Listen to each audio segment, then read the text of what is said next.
सूर्य मंदिर निर्माण का फल तथा यमराज का अपने दूतों को सूर्य भक्तों से दूर रहने का आदेश।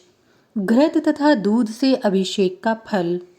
ब्रह्मा जी ने कहा, हे वासुदेव, जो मनुष्य मिट्टी, लकड़ी अथवा पत्थर से भगवान सूर्य के मंदिर का निर्माण करवाता है, वह प्रतिदिन किए गए यज्ञ के फल को प्राप्त करता है।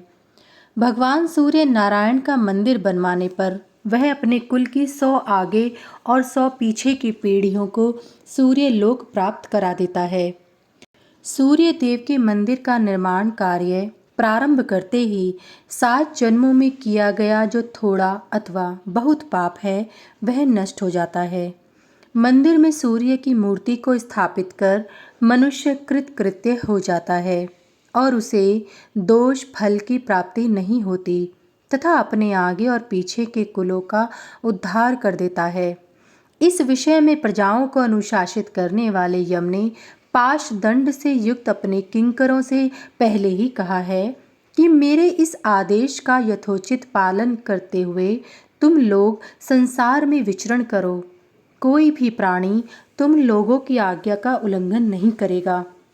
संसार के मूलभूत भगवान सूर्य की उपासना करने वाले लोगों को तुम छोड़ देना, क्योंकि उनके लिए यहाँ पर स्थान नहीं है।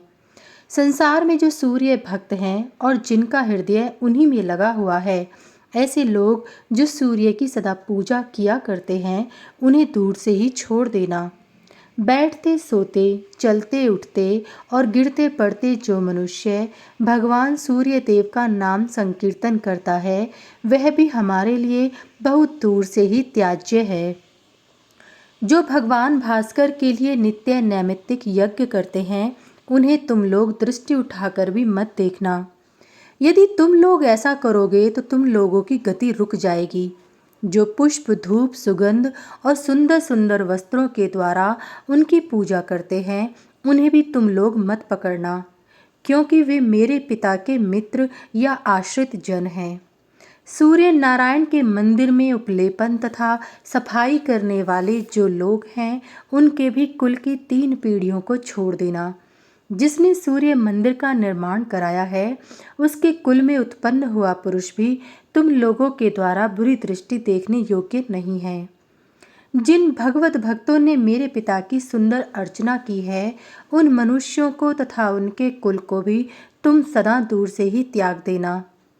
महात्मा धर्मराज यम के द्वारा ऐसा आदेश दिए जाने पर भी एक बार भूल से यम किंकर उनके आदेश का उल्लंघन करके राजा सत्राजीत के पास चले गए, परंतु उस सूर्य भक्त सत्राजीत के तेज से वे सभी यम के सेवक मूर्छित होकर पृथ्वी पर वैसे ही गिर पड़े जैसे मूर्छित पक्षी पर्वत पर से भूमि पर गिर पड़ता है।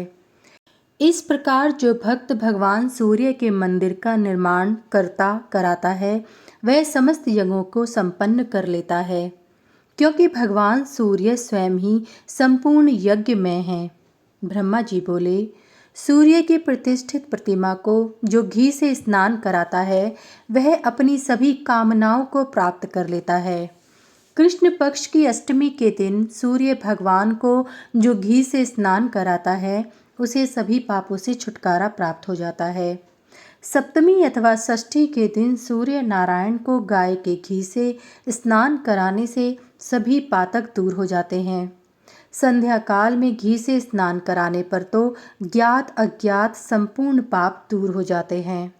सूर्य नारायण सर्वयज्ञ स्वरूप हैं और समस्त हव्य पदार्थों में घी ही उत्तम पदार्थ है, इसलिए उन दोनों का संगम होते ही सभी पाप नष्ट हो जाते हैं। सूर्य को दूध से स्नान कराने वाला मनुष्य 7 जन्मों तक सुखी, रोग रहित और रूपवान होता है और अंत में दिव्य लोक में निवास करता है। जैसे दूध स्वच्छ होता है और रोग आदि से मुक्ति देने वाला है, वैसे ही दूध से स्नान कराने पर अज्ञान हटकर निर्मल ज्ञान प्राप्त होता है। दूध के स्नान से भगवान सूर्य नारायण प्रसन्न होकर सभी ग्रहों को अनुकूल करते हैं तथा सभी लोगों को पुष्टि और प्रीति प्रदान करते हैं।